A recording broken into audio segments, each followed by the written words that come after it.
Salut à tous, c'est Tom Lafranchi pour la chaîne Pourquoi je crois YouTube et Facebook.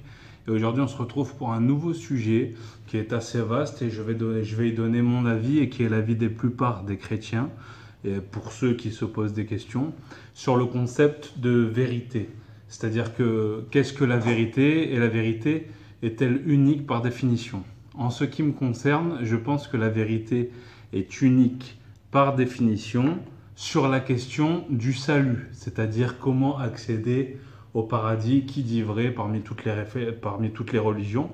Mais on va revenir un petit peu sur le concept de vérité.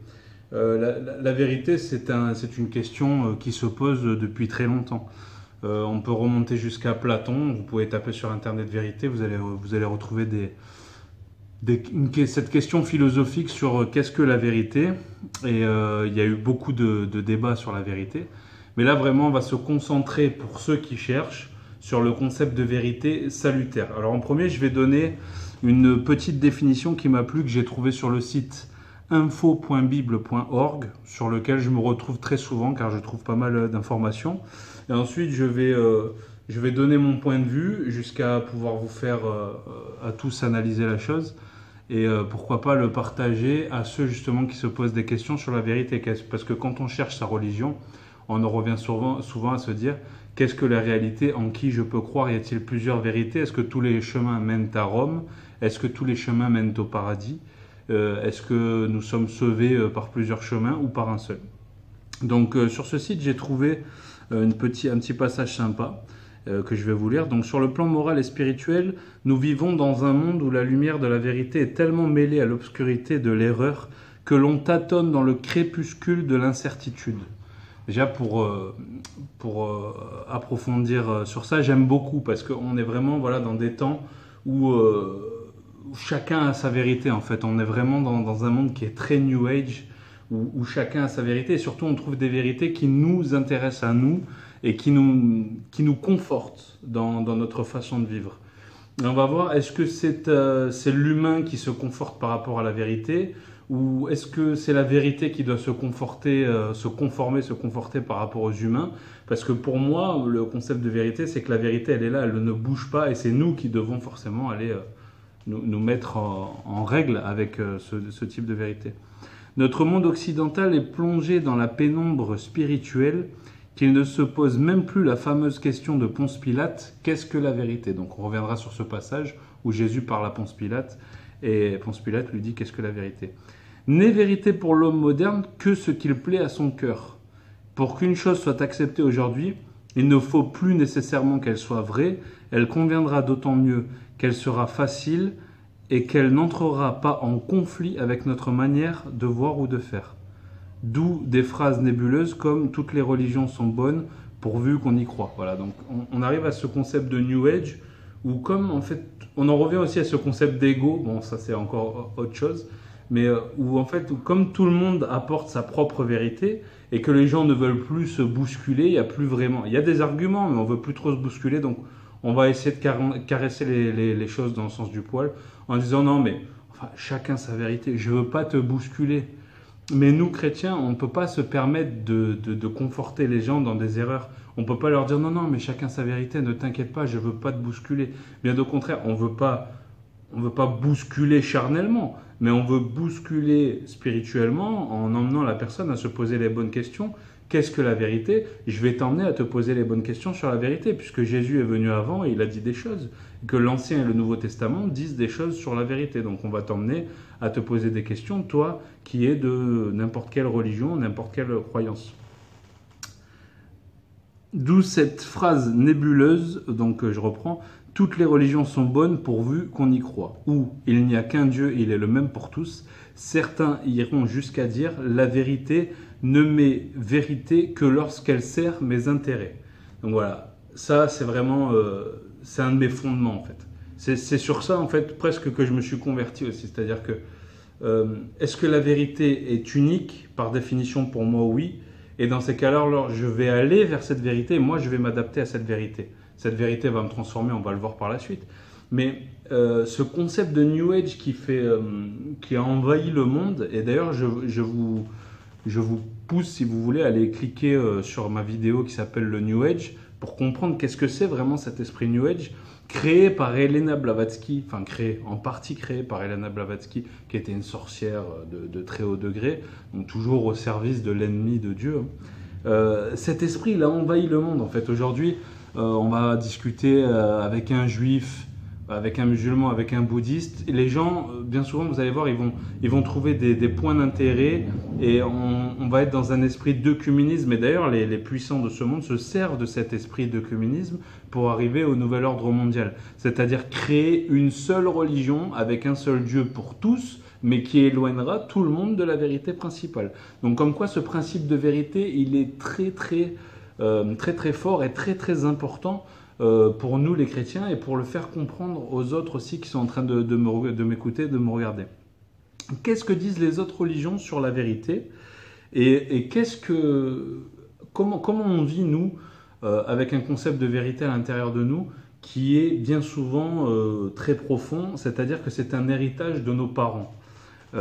L'héritage de nos parents en guise de vérité, or si la base est faussée, nos parents sont-ils dans la vérité? Bien souvent, en fait, on prend pour acquis les traditions, les religions et les révélations de nos familles, c'est-à-dire je suis né dans une famille, je sais pas moi, catholique, New Age, musulmane, et comme ils m'ont donné ce qu'ils m'ont donné, je reçois et je prends pour acquis comme une vérité. Or, si la base est faussée, c'est-à-dire que si on remonte au plus loin des religions, etc., si la base est faussée, ce n'est pas parce que mon père ou ma mère me donne une vérité qui pense être juste quelle est la bonne. Donc c'est à nous tous d'aller chercher la vérité.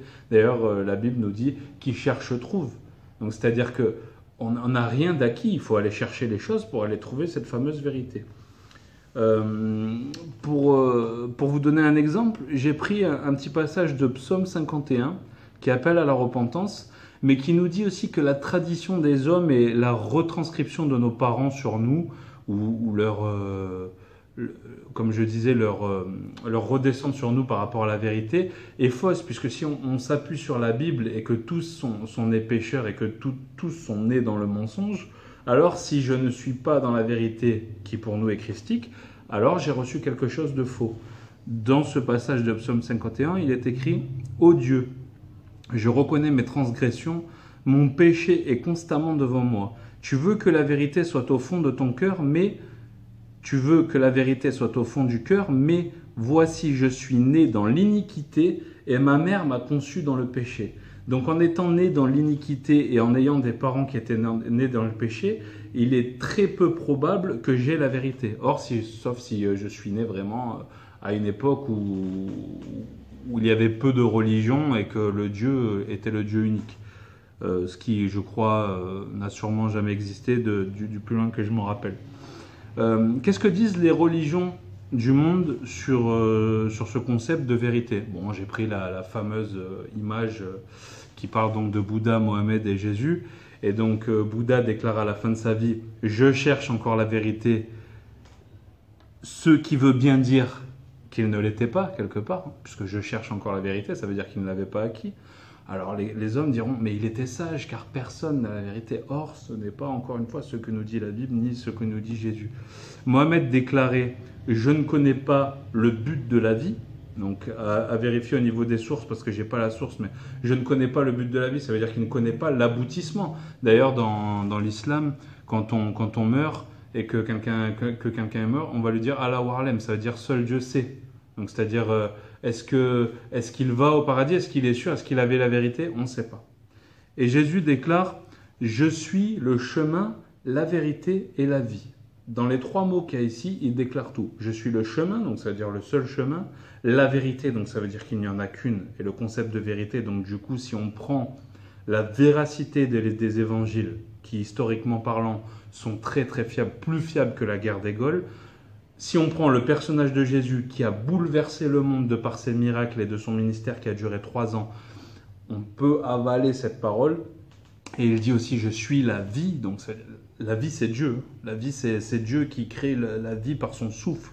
Donc le chemin, la vérité et la vie, les trois en un nous donnent une réponse absolue. La vérité est en Jésus. Maintenant si on veut aller plus loin et faire des recherches, comme je disais, ce que j'ai fait moi, je suis allé chercher sur tout ce qui est vraiment véritable. Est-ce que c'est fiable ce qui est écrit? Est-ce que Jésus a marché? Et je pense que tous ceux qui me suivent sur cette chaîne peuvent nous dire que maintenant, avec toutes ces recherches, peuvent nous dire, oui, en effet, aujourd'hui, on peut attester que Jésus a vécu, on peut attester que Jésus est mort, on peut attester qu'il est mort sur la croix, qu'il est ressuscité au 3e jour, et qu'il a apporté la vérité, et pour preuve, tous ces miracles, et comme je disais, son ministère. La question de la vérité salutaire. Donc, du coup, quelle religion me sauve? Avec quelle religion je suis sûr d'avoir mon âme sauvée? Par exemple, est-ce que si je suis bouddhiste, est-ce que j'ai la sûreté d'être sauvé? Est-ce que si je suis musulman, j'ai la sûreté d'être sauvé? Est-ce que si je suis juif, j'ai la sûreté d'être sauvé? Est-ce que si je suis chrétien, j'ai la sûreté d'être sauvé?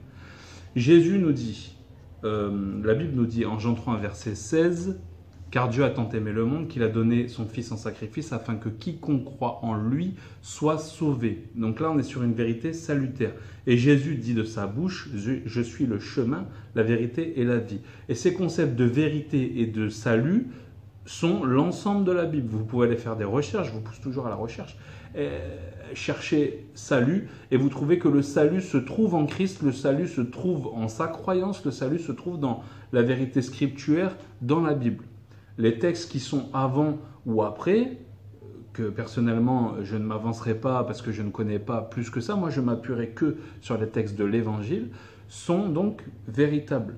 Ce qui veut dire que si la vérité est unique par définition, ce qui l'entoure n'est pas vérité. Donc ça veut dire que les autres religions n'emmènent pas vers la vérité. La seule vérité est le chemin christique, le chemin de la croyance, celui qui dit que le Christ a payé par son sang et pour son sacrifice le péché de tous et que par sa mort, je suis donc sauvé. Pour terminer, j'avais pris quelques notes. Le premier est au chapitre 18 où Jésus est interrogé par Pilate et qu'il répond, donc là, concernant la vérité salutaire. « Mon royaume n'est pas de ce monde, je suis né et je suis venu dans ce monde pour rendre témoignage à la vérité. Quiconque est de la vérité, écoute ma voix. » Pilate lui répond donc, qu'est-ce que la vérité? Et là, encore une fois, Jésus est clair. Je suis venu pour rendre témoignage de la vérité. Quiconque est de la vérité, écoute ma voix. Donc le concept de vérité fait partie intégrale du personnage de Jésus. Le deuxième est au chapitre 14, verset 6, où Jésus dit de cette formidable assertion, « Je suis le chemin, la vérité et la vie ». Et le troisième en 17-17, dans ce qui est appelé la prière sacerdotale, où Jésus dit « Père, sanctifie-les par ta vérité, ta parole est vérité. » Donc tout ça pour dire quoi? À celui qui cherche la vérité salutaire, il faut bien se mettre quelque chose en tête. Tout ça pour dire ça. La vérité est par définition unique, c'est-à-dire tout comme l'univers a été créé en un temps, c'est-à-dire il a explosé, il a été créé en un temps et il existe, c'est la vérité. Et il en va de même pour le concept de salut, c'est-à-dire que il ne peut pas y avoir plusieurs chemins. Si on lit tous les livres vont nous donner certains messages, certaines façons de faire, certains ordres, certaines œuvres pour arriver jusqu'au salut et plaire à Dieu.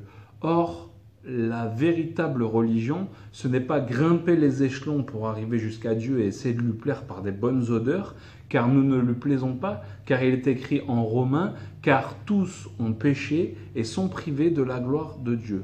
Tous ont péché. Tous les hommes. Il n'y en a aucun qui n'a pas péché, hormis Jésus, qui est né d'une vierge et du Saint-Esprit.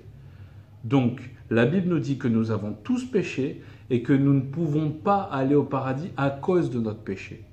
Et que le Christ est venu sur terre pour mourir et que par son sang, nous allons être donc sauvés en croyant en lui. C'est-à-dire que son sacrifice nous rend blancs, nous pardonne les péchés et nous accepte en son paradis.